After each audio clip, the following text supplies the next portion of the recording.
اچانک انسان کا دل کسی چیز پہ آ جاتا ہے، یہ انسانی فطرت ہے، تو اس پہ پکڑ نہیں ہے۔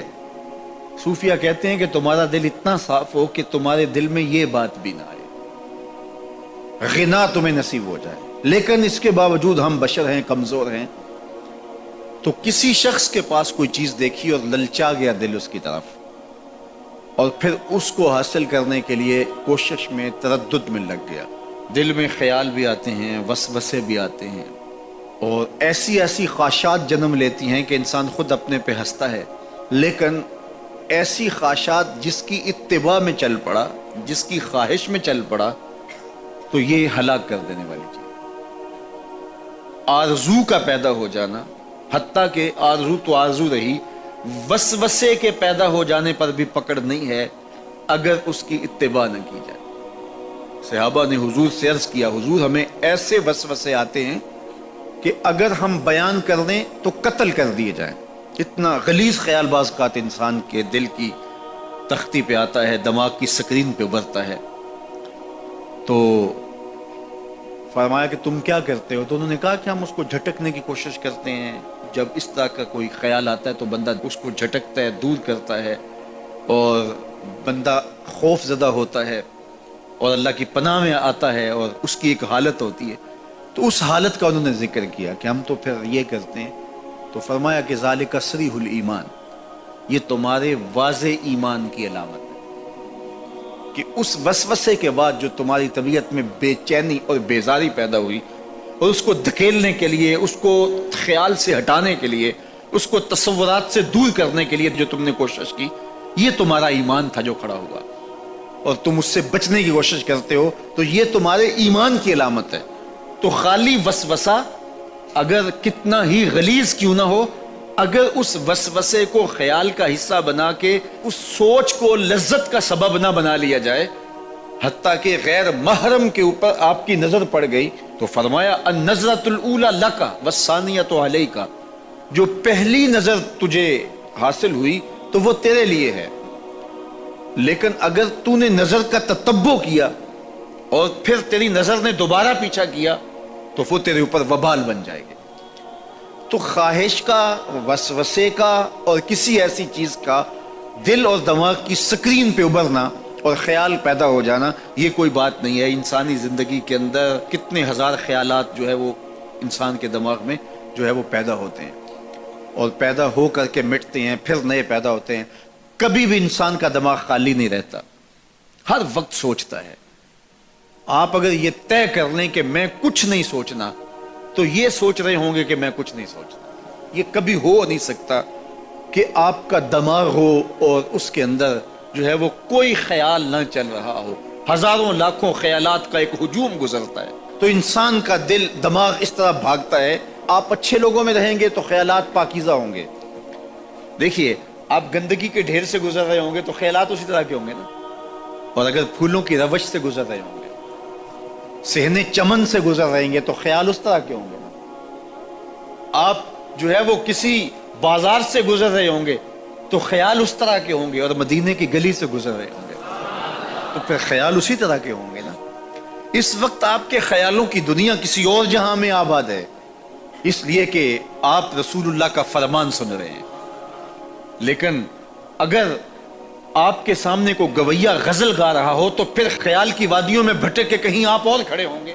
اب بات حضور کے فرامین کی ہو رہی ہے تو تصور پھر گنبد خضرا کے مکی کا ہی ہوگا نا، تصور تو پھر شہر حبیب کا ہی ہوگا۔ لیکن اگر آپ باتیں دوسری جانب کی کر رہے ہو تو تصور پھر ادھر جاتا ہے، اور اسی لیے ہمارے علماء نے کہا کہ گانے کی طرز پہ نعت نہیں پڑھنی چاہیے، اس لیے کہ گانے کی جو معروف طرز ہوگی، جب اس طرز پہ نعت پڑھی جائے گی تو سن آپ نعت رہے ہوں گے، طرز سے آپ کے دماغ اور آپ کے خیالات بھٹک کے کہیں اور چلے جائیں گے۔ اس لیے یہ گوارا ہی نہیں ہے کہ ذکر رسول اللہ کا اور خیال کہیں اور جا رہا ہو، خیال آوارہ ہو اور بھٹک رہا ہو۔ جب تذکرہ حضور کا ہو رہا ہو تو خیال بھی گنبد خضرا کے مکی کا ہی ہونا چاہیے۔ تو یہ بات ذہن میں رکھیے گا کہ یہ انسانی زندگی کے اندر انسان کا خیال بھی بھٹکتا ہے، سوچیں بھی بھٹکتی ہیں، دل میں بھی کئی کچھ آتا ہے، لیکن پکڑ اور گرفت اس وقت ہوتی ہے جب انسان اس خیال پہ اپنے آپ کو اس راہ پہ ڈال دیتا ہے۔ لالچ کا پیدا ہونا بھی شریعت میں ماخوذ نہیں ہے، وہ تمہارے لیے جو ہے وہ وبال تب بنے گی جب تم اس کی اتباع کرنے لگ جاؤ گے، اس خواہش کے پیچھے لگ جاؤ گے۔ وہ ایک فقیر تھا، بازار سے گزر رہا تھا تو لوگوں کو دنیا میں کھوئے ہوئے دیکھا تو دل میں رحم جاگا، تو ان کو سمجھایا کہ یہ سب کچھ دنیا ہی نہیں ہے، اس دنیا کے بعد بھی کوئی جہاں ہے، تم نے کسی کے حضور پیش ہونا ہے اور اپنے اعمال کی جواب دہی تمہارے کندھوں پہ ہے، تو آؤ اپنی آخرت کو یاد کرو اور اپنے رب سے تعلق جوڑ لو۔ لوگوں نے کہا جا بابا کام کر، تجھے کیا پتا کہ دنیا کی لذتیں کیا ہیں اور ہم کس کام کاج میں لگے ہیں، جا اپنا کام کر۔ وہ شخص دل برداشتہ ہو گیا، وہاں کھڑا ہو کے آنسو بہانے لگا۔ کوئی شخص گزرتا ہوا رک کے کہنے لگا کہ کسی نے تجھے تنگ کیا ہے، کسی نے تیرے اوپر کوئی زیادتی کی ہے، تم کیوں رو رہے؟ اس نے کہا کسی نے کوئی زیادتی نہیں کی، بس ان کے رویے نے رلا دیا۔ کہا کیا ہوا؟ کہا گزر رہا تھا، ان کو دنیا میں کھوئے ہوئے دیکھا، دل میں خیال جاگا کہ ان بندوں کی اور رب کی صلح نہ کروا دوں۔ تو کہا پھر کیا بنا؟ کہا وہ تو مان گیا تھا، یہی نہیں مانا۔ وہ تو کہتا تھا لے آ میری دہلیز پہ، میں سارے گناہ معاف کر دوں گا، ہم تو مائل بکرم ہیں، کوئی سائل ہی نہیں، لیکن ان سے بات کی تو یہ نہیں مانا۔ خیر وقت گزر گیا، وہی شخص دو ایک دن کے بعد قبرستان کے قریب سے گزرا تو وہی فرد وہاں روتا ہوا پایا گیا۔ تو اس نے پھر اپنی گاڑی، اپنی سواری روکی اور کہا بابا عجیب شخص ہے، بازاروں میں بھی روتا ہے، قبرستانوں میں بھی روتا ہے، آج کیا مسئلہ تجھے ہوا؟ کہا مسئلہ وہی میرا کل پرسوں والا ہے، بازار میں گیا تھا اور میرا خیال تھا کہ بندوں اور رب کی صلح کروا دوں، وہ تو مان گیا لیکن یہی نہیں مانے، مایوس ہو کے آج قبرستان والوں کے پاس آ گیا اور یہاں میرا خیال یہ ہوا ان کی اور اس کی صلح کروا دوں۔ تو بڑی دلچسپی سے پوچھا کہ آج کیا بنا؟ کہا آج یہ مان گئے وہ نہیں مانتے۔ تو قبل اس سے کہ وہ وقت آئے اور ہم کہیں کہ یا لیتنی قدمت لحیاتی، ہائے میں نے یہ زندگی آخرت کے لیے آگے بھیج دی ہوتی، تو آج وقت ہے، وقت پر کافی ہے قطرہ بھی آب خوش ہنگام کا، جل گیا جب کھیت برسا می تو پھر کس کام کا۔ جنہوں نے اپنی زندگی گناہوں میں گزار دی، خواہشات نفس میں گزار دی، آرزوؤں اور تمناؤں میں بسر کر دی، دو دنی چار کے چکر میں پڑے رہے، دولت کے انبار لگ گئے، پھر بھی نفس رجا نہیں ہے، اندر کی خواہشات تشنا کی تشنا ہی رہی، پھر بھی سیرابی نہیں ہوئی، کوزائے چشم حریصاں پر نشد، تا صدف کان نشد پر در نشد۔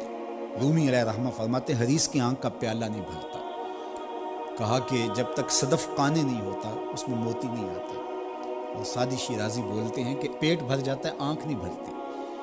تو ساری زندگی حال من مزید کے نعرے لگاتے رہے، جتنا بھی میسر ہوا پھر آگے بڑھتے رہے، آگے بڑھتے رہے، کسی جگہ پہ بھی فل سٹاپ نہ آیا اور زندگی یوں گزرتی رہی، بسر ہوتی رہی اور اپنی زندگی برباد کر دی، حتیٰ زرتم المقابر، یہاں تک کہ قبروں میں جا پہنچے۔ تو آج